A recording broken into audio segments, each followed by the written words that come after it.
मज़दूरों का आलमी दिन और तल्ख़ हकीकत। 1 मई को दुनिया भर में मज़दूरों का आलमी दिन मनाया जाता है। ये दिन दरअसल उन लाखों मेहनत कशों की कुर्बानियों की याद है जिन्होंने अपने खून और पसीने से इंसाफ और हकूक़ की जंग लड़ी। लेकिन अफसोसनाक हकीकत ये है कि हमारे माशरे में ये दिन सिर्फ़ तकरीरों, जलसों और रस्मी बयानात तक महदूद होकर रह गया है। मज़दूर आज भी उसी तरह पिस रहा है, उसी तरह भूखा है, उसी तरह जुल्म का शिकार है। मज़दूर वो है जो दिन रात मेहनत करता है, लेकिन उसकी मेहनत का फल दूसरों की तिजोरियों में जाता है। वो फैक्ट्रियों में जलता है, खेतों में पसीने से ज़मीन को सैराब करता है, इमारतों को खड़ा करता है, लेकिन उसके अपने घर में अंधेरा और भूख का बसेरा होता है। ये सब कुछ इस बात का सबूत है कि ताकतवर तबका मज़दूर की मेहनत को लूट कर अपने अयाशियाँ कायम करता है। आलमी दिन पर मज़दूरों के हकूक़ के नारे लगाए जाते हैं, लेकिन हकीकत यह है कि मज़दूर आज भी ग़ुलामी की ज़ंजीरों में जकड़ा हुआ है। उसे इंसाफ नहीं मिलता, उसे मुनासिब उजरत नहीं मिलती और उसे इज़्ज़त भी नहीं मिलती।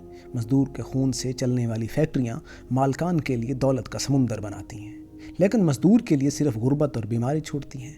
ये मुनाफ़क़त भी देखने के काबिल है कि हुक्मरान और सरमायादार 1 मई को मज़दूरों के साथ हमदर्दी के दावे करते हैं, लेकिन बाकी साल उन्हें भूल जाते हैं। मज़दूर के लिए कानून सिर्फ कागज़ पर और अमली तौर पर उसके हकूक़ हमेशा पामाल होते हैं। मज़दूर की आवाज़ दबाई जाती है, उसके एहतजाज को ताकत से कुचला जाता है और उसकी महरूमियों को तकदीर का नाम दिया जाता है।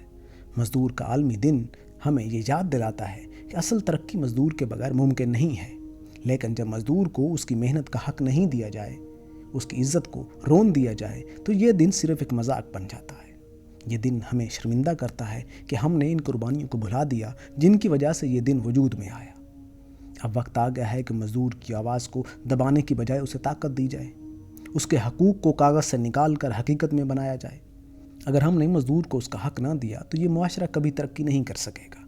मज़दूरों का आलमी दिन सिर्फ जलसों और तकरीरों का दिन नहीं होना चाहिए, बल्कि जुल्म के ख़िलाफ़ अमली जिदोजहद का दिन होना चाहिए, वरना ये दिन भी ताकतवर तबके की मुनाफ़क़त का हिस्सा बनकर रह जाएगा।